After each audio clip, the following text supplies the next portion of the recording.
Hello everyone, my name is Hugh Ellenwood. I'm the Archives Manager at the White Rock Museum and Archives. Welcome to another White Rock Museum and Archives video presentation.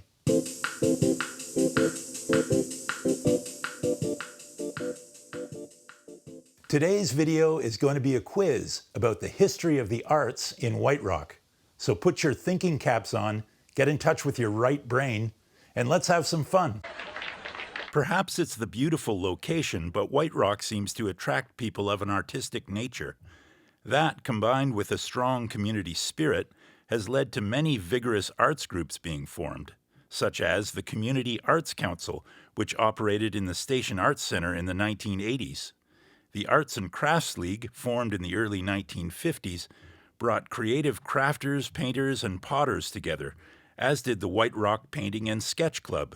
But it wasn't only the graphic arts that flourished in White Rock.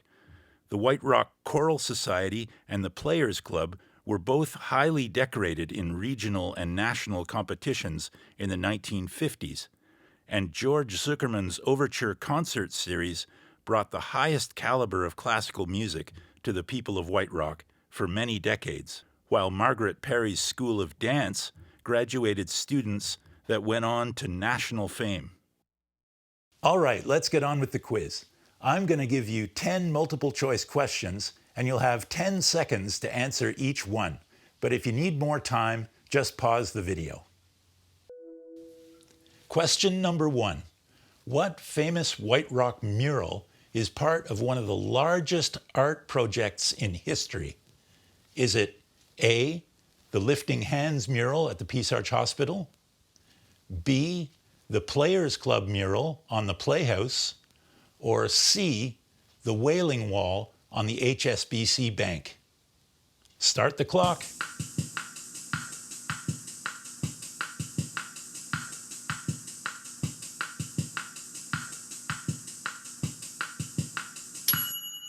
The answer is C, the Wailing Wall. Although commonly known as the Wailing Wall or the Whale Wall, the official name of the mural is the Grey Whale Family, and it was painted by Robert Wyland in September 1984 as part of a larger art project of 100 murals.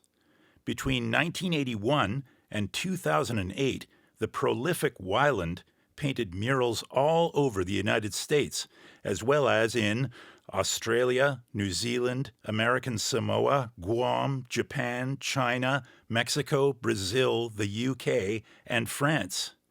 In Canada, his murals are in Toronto, Vancouver, Victoria, and White Rock.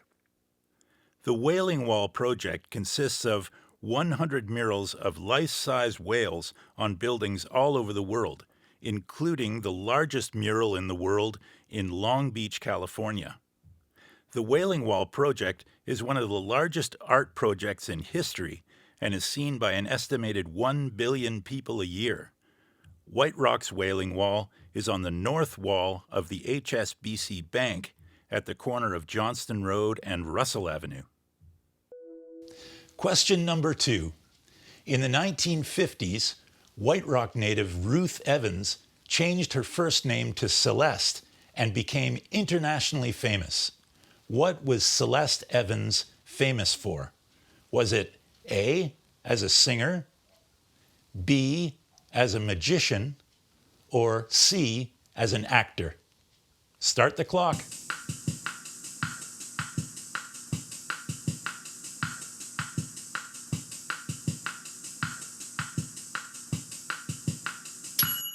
The answer is B. Celeste Evans was an internationally famous magician.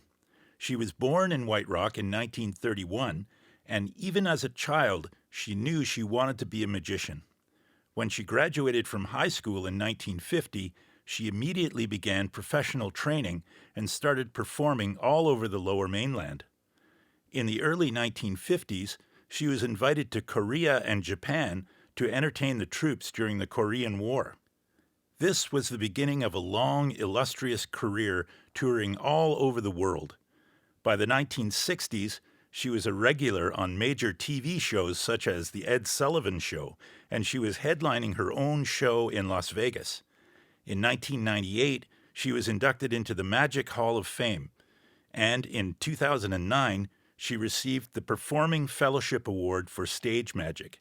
She passed away in 2017 at the age of 85, recognized as a trailblazer for women in a performance art mostly dominated by men.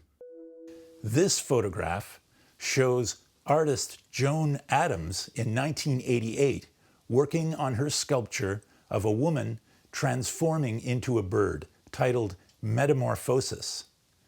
Where is Metamorphosis located? Is it A, in Memorial Park, B, in the Promenade, or C, in Lions Lookout Park? Start the clock.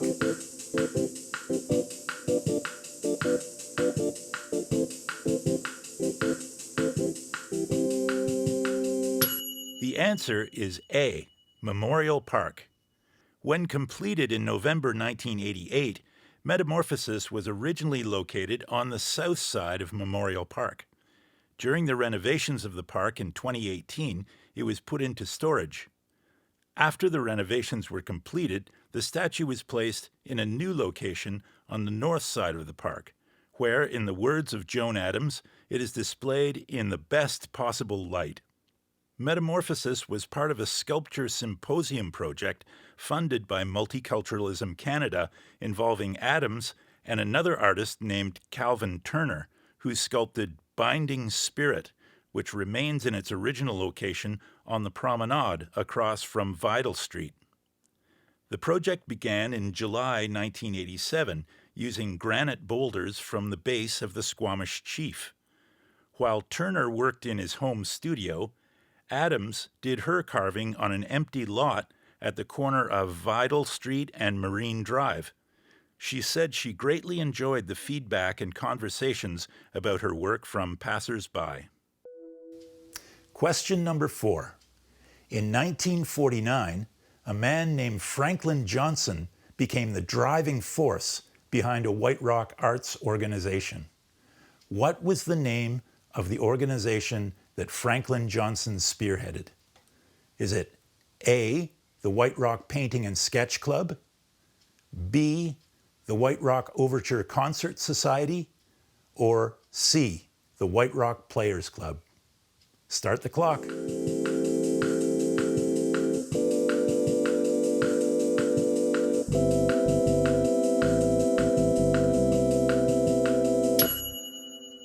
The answer is C, the White Rock Players Club.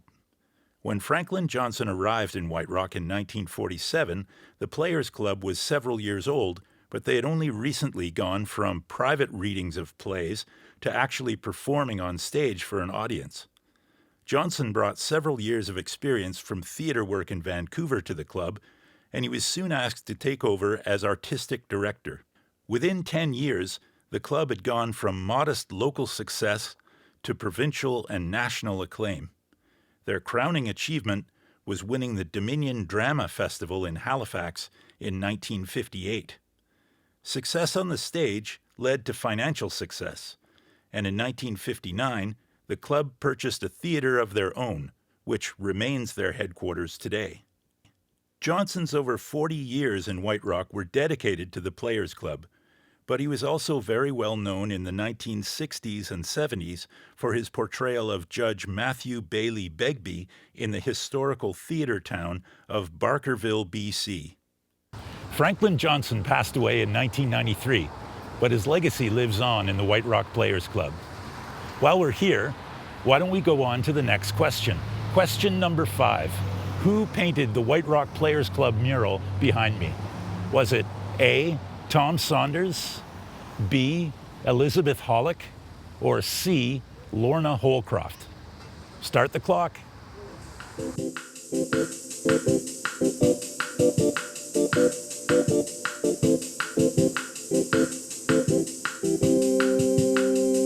The answer is B, Elizabeth Hollick. Originally from the UK, Hollick studied art in several colleges in England and gained experience painting large murals during a brief stint in the Royal Navy. She moved to White Rock with her family in 1974 and began her career as a professional artist in 1977. This mural, titled "The Wonderful Year We Fell in Love," was commissioned by the White Rock Players Club in 2014 and named after the song of the same title performed in the Christmas pantomime every year.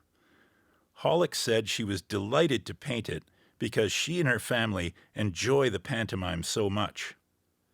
Tom Saunders, the Players Club archivist, helped her to research the mural, which features many charter and longtime members of the White Rock Players Club. Hollick's distinctive and playful murals can be seen in several locations around White Rock, such as this alley near 1474 Johnston Road, the north wall of Blue Frog Studios on Johnston Road, and this wall at the corner of Marine Drive and High Street. Question number 6. Chris MacClure is an artist of national renown and a resident of White Rock. He is credited with founding an international event that is spread throughout the world. What international event was founded by Chris MacClure? Is it A, International Artists' Day, B, UNESCO World Art Day, or C, International En Plein Air Day? Start the clock.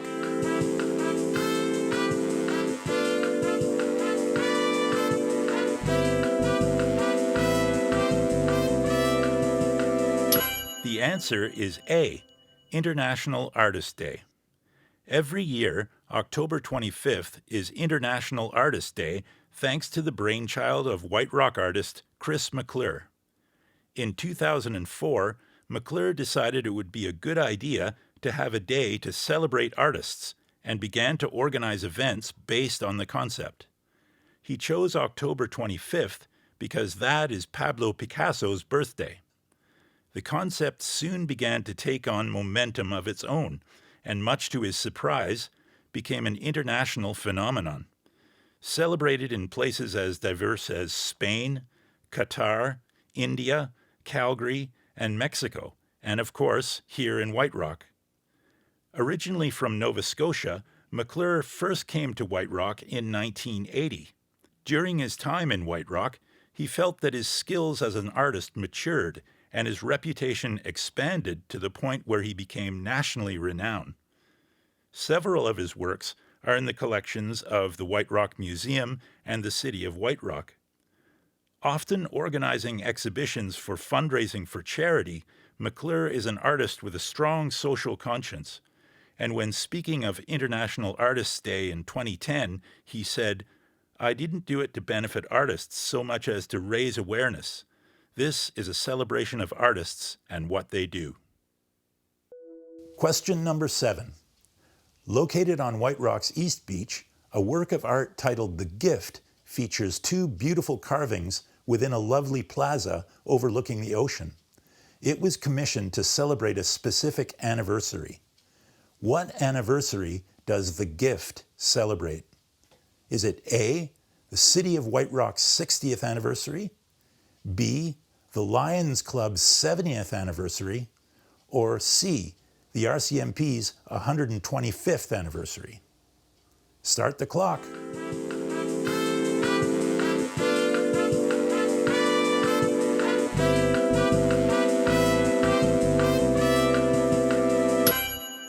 The answer is C. The Gift was commissioned to celebrate the 125th anniversary of the RCMP. It was the late Constable Mike Lane of the White Rock RCMP who came up with the idea of commemorating the anniversary through a work of art that would help heal the relationship between First Nations and the RCMP. He asked his friend Robert Davidson, a world-famous artist of Haida descent whose studio is on the Semiahmoo First Nation Reserve, to co-design and carve the piece. The Gift consists of 2 main carvings, a Haida pole designed by Davidson and a Coast Salish house post designed by Coast Salish artist Susan Point. Included in the symbology of both carvings are guardian figures which represent the RCMP. It was hoped that the carvings would be raised on August 30th, 1998, to coincide with the exact date of the RCMP's anniversary, but delays in preparing the site for the plaza meant that they were not raised until April 25th, 1999. Traditionally, carvings such as these would face the sea to welcome visitors. But because most visitors to White Rock now come by road, these carvings face Marine Drive. Apprenticing with Robert Davidson while carving the gift were Semiahmoo First Nation carvers Leonard and Leslie Wells, two brothers who have since become master carvers in their own right.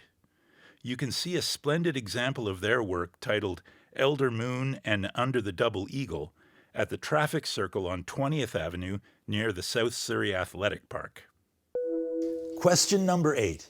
From the early 1980s to the late 1990s, a famous Canadian author lived in White Rock. One of his novels was made into an Oscar-nominated film.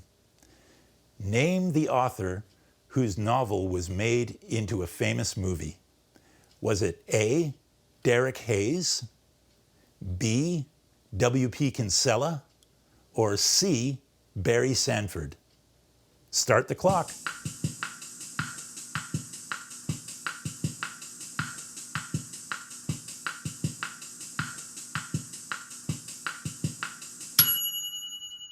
The answer is B, W.P. Kinsella. A self-described nomad, Kinsella lived in White Rock for a relatively long time, from 1983 to 1997. During that time, he wrote his most famous novel, titled Shoeless Joe. In 1989, it was made into a very successful film titled Field of Dreams, for which Kevin Costner was nominated for an Academy Award. Bill Kinsella's time in White Rock ended unhappily when he was struck by a car, causing a brain injury which effectively ended his novel-writing career. In 1997, he moved to Chilliwack, where he lived until his death in 2016. Barry Sanford and Derek Hayes are both real authors. They're excellent historians from White Rock, and you can find their books in local bookstores and libraries. Question number 9. Arnold Mikelson was a world-famous sculptor whose studio gallery played a very important role in the arts community in White Rock. What is the name of Arnold Mikelson's gallery? Is it A, Sand and Sea, B, Vision and Dream, or C, Mind and Matter? Start the clock.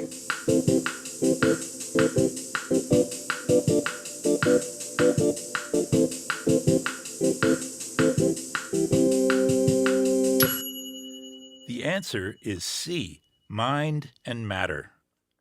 Born in Latvia in 1922, Arnold Mikelson established himself as a professional artist in Germany and England before immigrating to Canada in the early 1950s. In 1965, he and his wife Mary moved to South Surrey, where they bought a house on a large wooded lot on 16th Avenue. In 1967, after an abortive attempt to open a studio in Vancouver, the Mikelsons built Mind and Matter Gallery at their home. Often with a fanciful and otherworldly look, Mikelson's exquisite sculptures were heavily influenced by his love of birds. In 1973, Mind and Matter became home to an annual summer arts festival that would be a cornerstone of South Surrey and White Rock arts and culture for 40 years. Arnold's wife, Mary, organized the festival every year, and it became the Arnold Mikelson Festival of the Arts when he passed away in 1984. Initially conceived as a way to bring artists to the area from Eastern Canada, the festival evolved into a multi-day event where young, aspiring local artists could mingle with and exhibit alongside established artists from all over the world. If you would like to learn more about Arnold Mikelson, his family, and his art, get yourself a copy of Mind and Matter, Life with Arnold Mikelson by Mary Mikelson. Question number 10. Sylvia Le Beau was a well-known artist in White Rock in the 1950s and 60s. She created her art using something found in abundance on White Rock's beaches.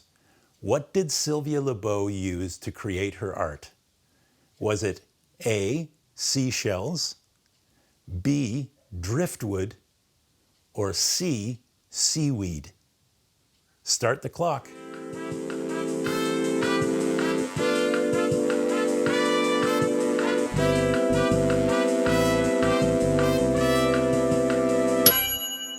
The answer is A, seashells. Sylvia Le Beau's nickname in White Rock was the Shell Queen because she created beautiful works of art using seashells gathered from White Rock Beach and from locations around the world. Born in the U.S., Sylvia came from a coal mining family which moved to the BC interior in the 1890s. In 1914, she moved to Vancouver, where she had a successful dressmaking business. She became interested in shellcraft when a friend brought her a collection of shells from Florida, which she made into jewelry. She first came to White Rock in 1952 and lived in a large house on Marine Drive, which would become a center for arts in the 1950s and 60s. It was here that she operated her shellcraft studio, and along with Claire Henry and Elizabeth Keeling, founded the White Rock Arts and Crafts League, which was headquartered in her studio. The league brought many local artists together to work with ceramics, oils, watercolors, weaving, and, of course, shellcraft. Her art was quite popular, and being a community-minded person, she donated her work in support of the construction of the Peace Arch Hospital and Centennial Arena. Okay, well that's it for our History of the Arts quiz. But before we go, I'm going to leave you with one bonus question. But this is still about the history of White Rock arts. Which of these famous White Rock arts was once mayor of White Rock? Is it A, Art Wall, B, Art Bergman, or C, Art Bates? Start the clock.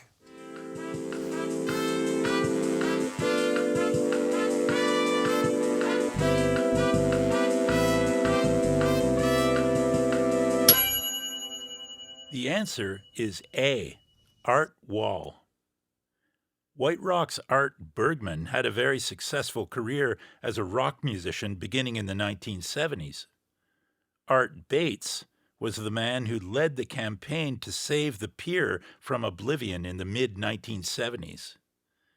It was Art Wall who had a long career as a politician in White Rock, mostly as an alderman, but finishing his career as mayor from 1972 to 1974. Thanks for watching, everyone. I hope you had fun, and I hope you learned something about the history of the arts in White Rock. I'm Hugh Ellenwood. This has been a White Rock Museum and Archives presentation. See you next time.